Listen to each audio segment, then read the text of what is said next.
Avant d'arriver enfin au théorème de classification, il nous reste une définition et un lemme à parcourir. La définition fixe le langage de composition de réflexion ou de composition de symétrie axiale. Pour qu'on puisse parler de toutes les isométries dans une seule phrase, on va dire qu'une isométrie est la composée de zéro réflexion si elle est l'identité. Elle est la composée d'une réflexion si c'est une réflexion. Donc on va s'autoriser à composer zéro ou une réflexion, alors qu'en principe, évidemment, on compose une isométrie avec une autre. L'idée, c'est que le théorème de classification va dire qu'une isométrie est toujours la composition d'au plus 3 réflexions, et comme ça, dans le prix, on aura aussi 0 réflexion et une réflexion. Maintenant, avant d'étudier les isométries et leur effet sur les triangles, comme on a commencé à le faire tout à l'heure, on va regarder ce qui se passe sur des segments. Et nous allons voir que deux segments sont isométriques si et seulement si ils ont la même longueur. Probablement quelque chose qu'intuitivement on avait déjà compris. Mieux que ça, on va voir que deux segments de même longueur sont toujours isométriques et qu'il y a exactement deux isométries qui transforment le premier en le deuxième segment. C'est ce que dit le lemme 2.5. Le nom des segments c'est AB et CD. Nous allons supposer qu'ils ont la même longueur. Il existe alors exactement deux isométries qui transforment A en C et B en D. Et attention, la dernière partie est importante. L'une de ces isométries s'obtient de l'autre en la post-composant par la réflexion d'axe CD ou en la précomposant par la réflexion d'axe AB. Avant de lire la dernière phrase, faisons une petite pause et écrivons sous le lemme ce que cela signifie. Donc, si F est une isométrie telle que f de AB est égal à CD, et A est envoyé sur C, B est envoyé sur D, comme c'est dit dans l'énoncé, alors la seule autre telle isométrie est G. Et qu'est-ce que je viens de surligner en jaune fluo? On l'obtient en la post-composant par la réflexion d'axe CD, c'est-à-dire qu'on la compose après avoir fait F avec la symétrie axiale d'axe CD. Donc on fait d'abord F, puis la symétrie axiale, ou alors on la précomposant, donc on fait d'abord la symétrie axiale d'axe AB, puis on fait F. Et ces deux manières de composer F avant ou après par une bonne symétrie axiale donnent une seule et même isométrie G. Donc j'aimerais que ça, vous l'ayez en tête. C'est pas parce que j'écris F rond quelque chose ou autre chose rond F que ces deux isométries sont différentes. C'est une seule et même isométrie. Passons encore à la dernière phrase avant de tourner la page. Il est toujours possible d'obtenir une telle isométrie en composant 0, une ou deux réflexions. Donc pour transformer le segment AB en CD, on a peut-être besoin d'aucune réflexion, ce sera l'identité, une réflexion ou deux, mais on n'en a pas besoin de plus. La démonstration est séparée en plusieurs cas, et cela dépend de la position de ces segments. Si les deux segments sont les mêmes, A égale à C et B égale à D, alors évidemment, l'identité est une isométrie qui envoie A sur C et B sur D. Ils sont déjà au bon endroit. Le deuxième cas est celui où A égale à C ou B égale à D, mais pas les deux. On n'est pas dans le premier cas qu'on a déjà traité. Et on va dire ici que A est différent de C, que B égale à D, et on va regarder sur l'illustration comment faire pour envoyer le segment AB sur le segment CB.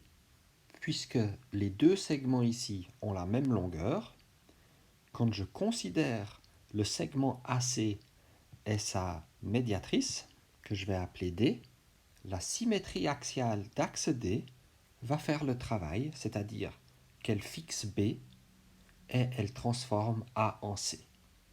Écrivons cela avec les justifications, évidemment.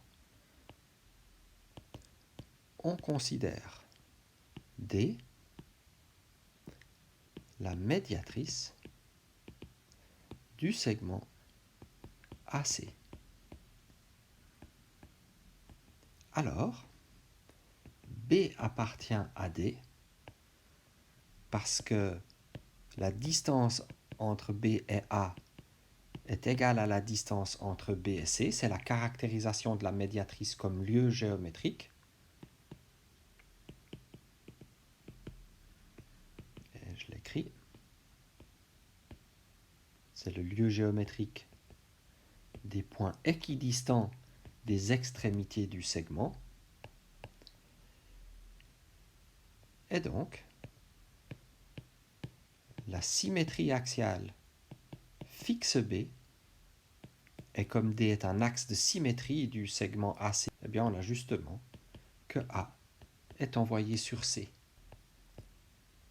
Ainsi, SD transforme le segment AB en CD, puisque ici on a supposé que D est égal à B, ce que j'indique sur l'illustration. On arrive maintenant au troisième et dernier cas, qui est celui où ni A est égal à C, ni B est égal à D. Et vous vous en doutez, si dans le premier cas, on a eu besoin de 0 symétrie, et dans le deuxième cas, on n'en a eu besoin que d'une, c'est maintenant qu'on va en avoir besoin en général de 2. Regardons sur l'illustration comment faire pour obtenir à partir du segment AB le segment CD par une suite de réflexions. Pour se ramener à la situation précédente, nous avons l'idée de considérer le segment AC et sa médiatrice. On transforme le segment AB par la symétrie d'axe D, cette médiatrice. B devient B', et nous nous retrouvons dans la situation où on a deux segments de même longueur qui partagent un sommet en commun. Ici, c'est le point C. Et il restera simplement à appliquer la même procédure que tout à l'heure pour transformer ce segment rose en CD. Donnons encore un nom à cette médiatrice. Je vais l'appeler D comme tout à l'heure. Et puis, on va préciser que B', c'est SD de B et que C, c'est SD de A. J'espère que vous avez bien cette situation en tête. Nous allons maintenant rédiger cette construction. Donc l'idée, c'est de se ramener au cas précédent en considérant la médiatrice D du segment AC. Alors, SD de A est égal à C par construction, par définition de la médiatrice, et on appelle B' le point SD de B. On observe, parce que la symétrie axiale est une isométrie, que la longueur du segment CD, qui par hypothèse est la même que la longueur du segment AB, c'est la même que la longueur du segment SD de A, SD de B, l'image du segment AB par cette symétrie axiale, c'est C, B', parce que la symétrie envoie A sur C, et B', c'est le nom qu'on a donné à l'image de B. Nous sommes maintenant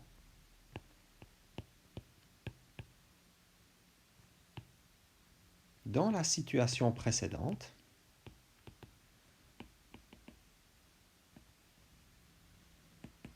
si bien que sans autre justification, SE transforme CB' en CD si E est la médiatrice de B'D. En résumé,